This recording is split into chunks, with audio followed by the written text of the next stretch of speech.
ಅವರು ಲಾಸ್ಟಲ್ಲಿ ಏನು ಹೇಳಿದ್ರು ನಾನು ಫಸ್ಟಲ್ಲಿ ಅದನ್ನು ಹೇಳ್ತೀನಿ.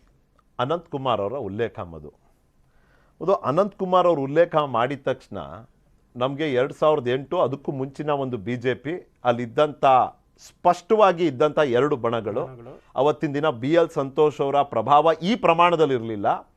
ಒಂದು ಕಡೆ ಯಡಿಯೂರಪ್ಪನವರು, ಇನ್ನೊಂದು ಕಡೆ ಅನಂತ್ ಕುಮಾರ್ ಅವರು ಡೆಲ್ಲಿಯಿಂದ ಪ್ರಭಾವ ಇಲ್ಲಿಗೆ ತಂದರೆ ಸ್ಥಳೀಯವಾದಂಥ ಪ್ರಭಾವ ಇದ್ದಿದ್ದು ಯಡಿಯೂರಪ್ಪನವ್ರಿಗೆ. ಯಡಿಯೂರಪ್ಪನವ್ರು KJP ಕಟ್ತಾರೆ. KJP ಕಟ್ಟಿದಾಗ ಹೊರಗೆ ಹೋದಂಥ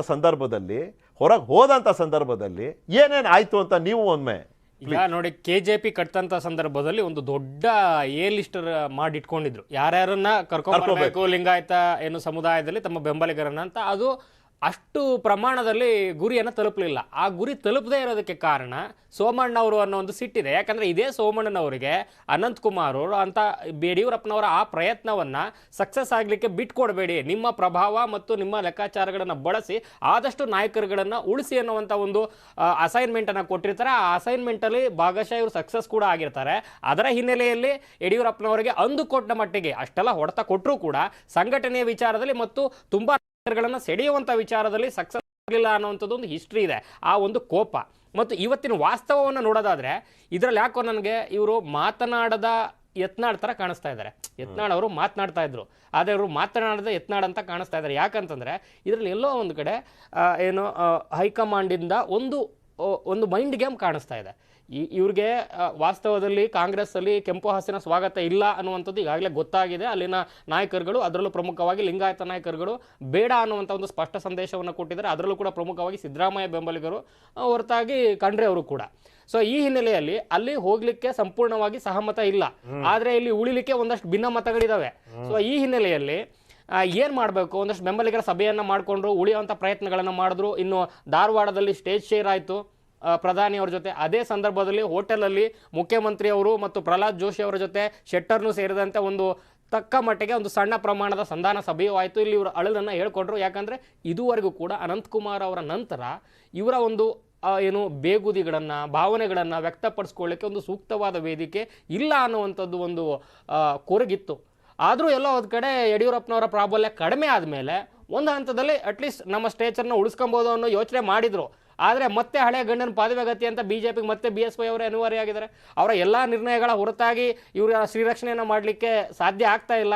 ಸೊ ಈ ಹಿನ್ನೆಲೆಯಲ್ಲಿ ಏನು ಭಿನ್ನಮತ ಬಂದಿತ್ತು, ಬೇಜಾರಾಗಿತ್ತು, ಅದಕ್ಕೆ ತುಮಕೂರಿನ ದಾರಿ ತೋರಿಸಿರಬಹುದಾ ಅಂತ ನನಗನ್ನಿಸ್ತಾ ಇದೆ. ಯಾಕಂದರೆ ತುಮಕೂರಲ್ಲಿ ಬಸವರಾಜ್ ಅವರಿಗೆ ವಯೋಮಿತಿಯ ಪ್ರಾಬ್ಲಮ್ ಇದೆ. ನೆಕ್ಸ್ಟು MP ಟಿಕೆಟ್ಗೆ ಸಾಧ್ಯತೆಗಳು ಕಡಿಮೆ ಬಹುತೇಕ. ಇಲ್ಲಿ ತುಮಕೂರು ಅಂತ ಕನ್ಸಿಡರ್ ಮಾಡಿದ್ರೆ ಹಳೆ ಮೈಸೂರಲ್ಲಿ, ಅದರಲ್ಲೂ ತುಮಕೂರಲ್ಲಿ ಸೋಮಣ್ಣ ಅವ್ರ ಪ್ರಾಬಲ್ಯ ಇದೆ.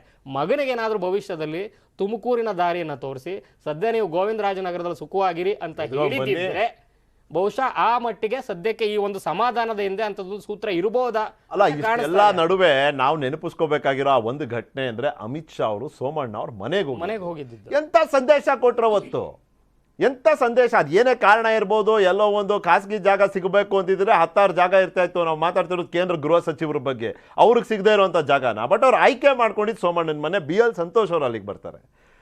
ಪೃಥ್ವಿ, ಈ ಸಂದೇಶ ಆದಮೇಲೂ ಕೂಡ ಸೋಮಣ್ಣನವರು ಎಲ್ಲಾದರೂ ಒಂದು ಕಡೆ ಒಂದು ರೀತಿಯಲ್ಲಿ ಹಿಂದುಳಿದ್ಬಿಟ್ರ ಅವರ ಪ್ರಭಾವ, ಅವರ ಒಂದು ಪಾತ್ರವನ್ನು ವೃದ್ಧಿಸೋದ್ರಲ್ಲಿ ನಾನು ಕೇಳೋದು. ಯಾಕಂದರೆ ಅವತ್ತು ಒಳ್ಳೆ ಅವಕಾಶ ಇತ್ತು. he could have developed himself as a strong Lingayat leader. ಆದರೆ ಅವರು ಆ ಅವಕಾಶವನ್ನು ಸಂಪೂರ್ಣವಾಗಿ ಬಳಸ್ಕೊಳ್ಳಿಲ್ವಾ ಅನ್ನೋ ಪ್ರಶ್ನೆ. ಆ್ಯಕ್ಚುಲಿ ಈಗ ನಾವು ಮಾತಾಡ್ತೀವಲ್ಲ ಒಕ್ಕಲಿಗರ ಸಮುದಾಯ, ಬೆಂಗಳೂರಲ್ಲಿರುವಂಥ ಒಕ್ಕಲಿಗನೇ ಬೇರೆ, ಕರಾವಳಿ ಭಾಗದ ಒಕ್ಕಲಿಗನೇ ಬೇರೆ, ಮಂಡ್ಯದಲ್ಲಿ ಬೆಳೆಯುವಂಥ ಒಕ್ಕಲಿಗ ನಾಯಕನ ಸ್ಟೇಚರೇ ಬೇರೆ. ಅದೇ ರೀತಿಯಾಗಿ ಸೋಮಣ್ಣನ ಪರಿಸ್ಥಿತಿ ಇರೋದು ಲಿಂಗಾಯತ ನಾಯಕರ ವಿಚಾರದಲ್ಲಿ ನಾವು ಗಮನಿಸೋದಾದರೆ. ಆಮೇಲೆ ಅಮಿತ್ ಶಾ ಅವರು ಬಂದೋದ ನಂತರ ಅವರಿಗೆ ಇನ್ನೂ ಜಾಸ್ತಿ ಸ್ಥಾನಮಾನದ ನಿರೀಕ್ಷೆ ಬೇರೆಯವ್ರು ಅಂದ್ಕೊಂಡಿದ್ರೆ ಏನೋ ಒಂದು ಪ್ರಭಾವ ಜಾಸ್ತಿ ಆಯ್ತಪ್ಪ, ಸೋಮಣ್ಣ ಅವ್ರಿಗೆ ಜಾಸ್ತಿ ಮನ್ನಣೆ ಸಿಗುತ್ತೇನೋ ಅಂತ. ಬಟ್ ಬೇರೆಯದ್ದೇ ರೀತಿಯಾದಂಥ ಮೆಸೇಜು ಪರ್ಸ್ನಲಿ ಅವ್ರಿಗೆ ಪಾಸ್ ಆಗಿರ್ಬೋದು ಅಲ್ಲಿ. ಆಮೇಲೆ ಈಗ ವಿಜಯ ಸಂಕಲ್ಪ ಯಾತ್ರೆ ನೇತೃತ್ವ ಕೊಡಲಿಲ್ಲ, ಪ್ರಚಾರ ಸಮಿತಿಲೂ ಅವ್ರಿಗೆ ಸ್ಥಾನ ಕೊಡಲಿಲ್ಲ. ಅದ್ರ ಜೊತೆಗೆ ಚುನಾವಣಾ ನಿರ್ವಹಣೆ ಅಂತ ಬೇರೆ ಶೋಭಾ ಕರಂದ್ಲಾಜೆ ಅವ್ರದ್ದು ಮಾಡಿದ್ರು, ಅದರಲ್ಲೂ ಕೂಡ ಇಲ್ಲ. ಅದ್ರ ಜೊತೆಗೆ ಈ ಸಾಕಷ್ಟು ಸ್ಥಾನಮಾನಗಳ ವಿಚಾರಕ್ಕೆ ನಿರೀಕ್ಷೆ ಏನು ಇಟ್ಕೊಂಡಿದ್ರು. ಇಲ್ಲಿ ಮೇಯ್ನಾಗಿ ನಾನು ಅನ್ಕೊಂಡಂಗೆ ಸೋಮಣ್ಣ ಅವ್ರಿಗೆ ಟಿಕೆಟ್ ಕೊಡೋದಿರಲಿ, ನನಗೆ ಬೇಕಾದ್ರೂ ಬೇಡ. ಈಗ ಕುಮಾರಸ್ವಾಮಿ ಅವ್ರು ಹೆಂಗೆ ತನ್ನ ಮಗನ ರಾಜಕೀಯ ಆಕಾಂಕ್ಷೆ, ಅವ್ರಿಗೊಂದು ದೊಡ್ಡ ಮಟ್ಟದಲ್ಲಿ ಭವಿಷ್ಯವನ್ನು ರೂಪಿಸಬೇಕು ಅನ್ನುವಂಥ ಆಸೆ ಇದೆ, ಹಂಗೆ ಸೋಮಣ್ಣ ಅವ್ರಿಗಿದೆ. ನನಗೆ ಕೊಡದೆ ಹೋದ್ರು ಬೇಡ, ಅಟ್ಲೀಸ್ಟ್ ಗೋವಿಂದರಾಜನಗರದಲ್ಲಿ ನನ್ನ ಮಗನ್ ಕೊಡಿ ಅಂತಿದೆ. ಬಟ್ ಅವ್ರಿಗೆ ಗೋವಿಂದರಾಜನಗರದಲ್ಲಿ ಇವ್ರಿಗೆ ಬೇಡ, ಇವ್ರಿಗೆ ಕೊಡದೆ ಹೋದ್ರೆ ಬೇರೆಯದ್ದೇ ಕ್ಯಾಂಡಿಡೇಟ್ಸ್ ಇದ್ದಾರೆ ಅವ್ರಿಗೆ. ಉಮೇಶ್ ಶೆಟ್ಟಿ ಸೇರಿದಂತೆ ಸಾಕಷ್ಟು ಜನ ಇದ್ದಾರೆ. ಅರುಣ್ ಸೋಮಣ್ಣ ಅನಿವಾರ್ಯ ಅಲ್ಲ.